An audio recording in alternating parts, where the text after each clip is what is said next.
Hi, my name is Tina and welcome to my channel.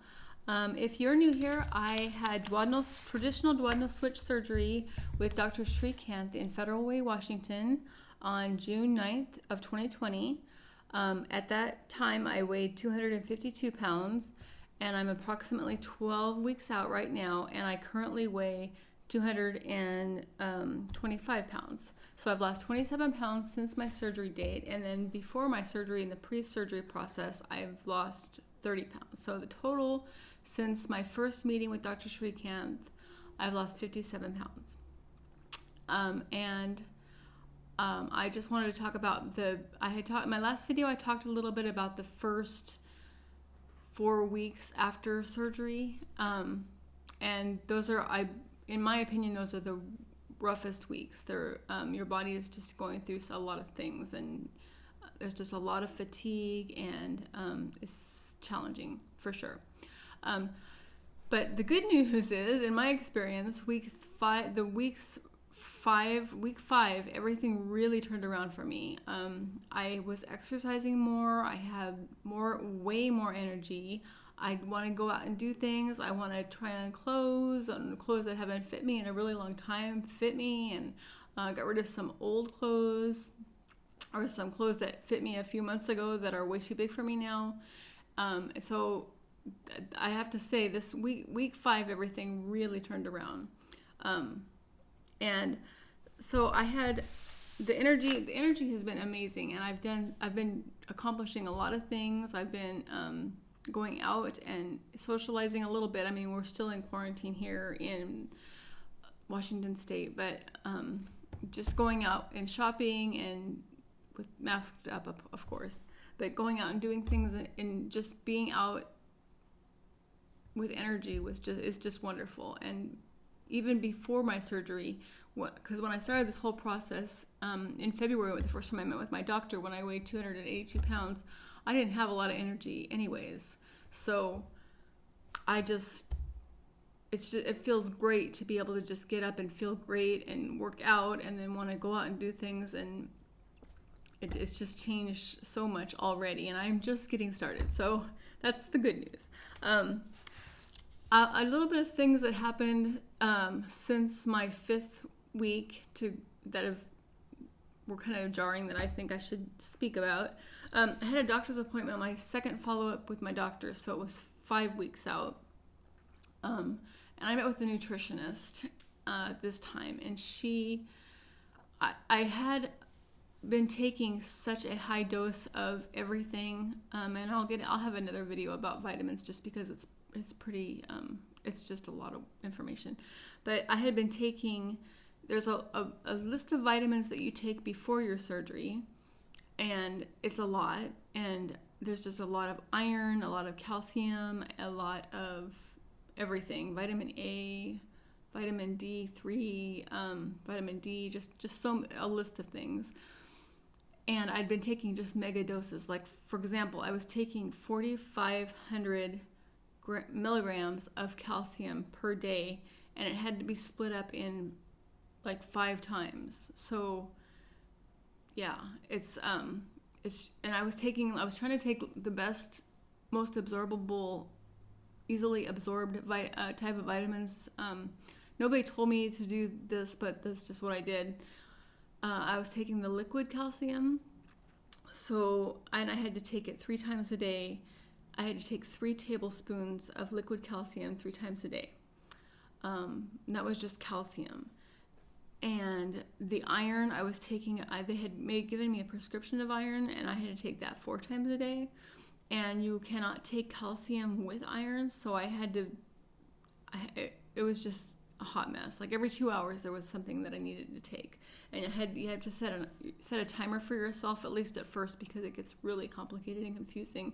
And I had a pill divider box, so that would split the vitamins that I took 4 times a day in that. And then the calcium, I would just know to take the alternate hours. So I mean, I did get the hang of it, but just know that the vitamin situation is pretty intense. But I'm not complaining about that. I'm really grateful for that. I think that is the best thing that you're surgeon and your nutrition team are giving you this information to help you. Like, I don't want to lose my teeth. I don't want to lose all my hair. I mean, this all could still happen, but I think that the best chance of it not happening is, I mean, for example, with all the vitamins that I took pre-surgery and all the vitamins I've been taking since my surgery, my hair has, I mean, I have thin hair. I'm 51 years old, and I've never really had,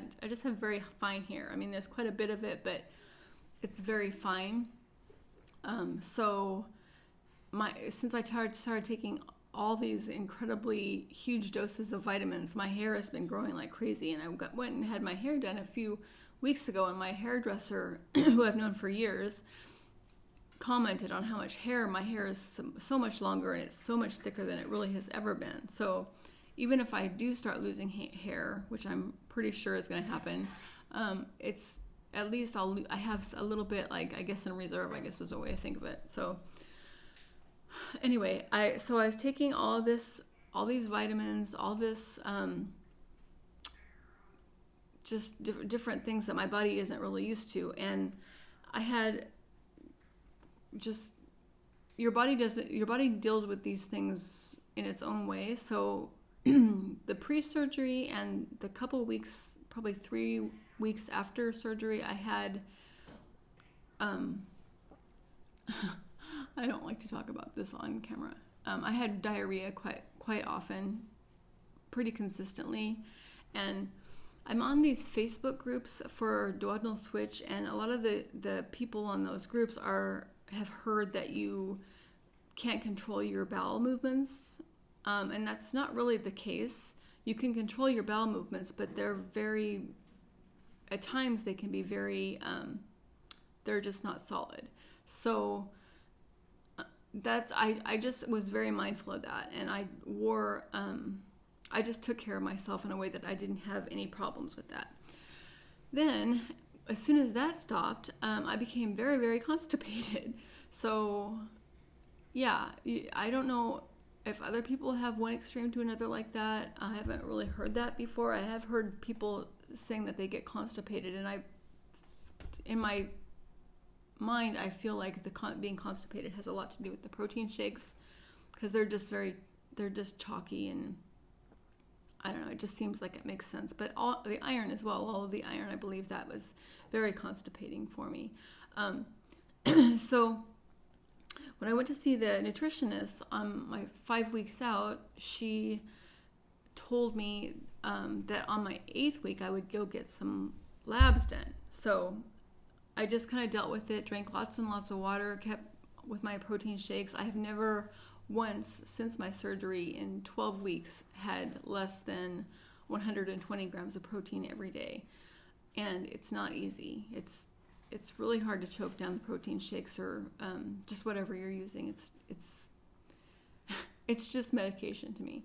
So anyway, when I went to get my labs done on my 8th week, I went to the LabCorp, you do all these blood tests, you do the 24-hour urine, which I don't know if you've never done that. It's not pleasant. It's not a good time, but I understand why it's necessary. That's how they check your calcium, which is critical. So I guess it's important, and you need to do it. Anyway, so then 2 weeks after that, I went back to see the nutritionist, and my labs were back, and I'm sitting in my chair, and she's looking at her computer, and she's like, wow, we need to do something about your supplements, because my iron was sky high and my calcium was sky high. And she kind of looked at me like she was shocked that, my calcium was so high. And then she said, well, you're a super absorber, which, okay. But so since then, that was a couple of weeks ago, I have decreased my calcium. I only take calcium. I've gone from 4,500 to 1,500 in calcium. And then my iron, she just stopped. I had, that's my other bad thing that happened. My teeth were tinted black, and like the gums around my teeth were black. and my tongue was black, and that was just from so much, that it was just from me taking so much iron.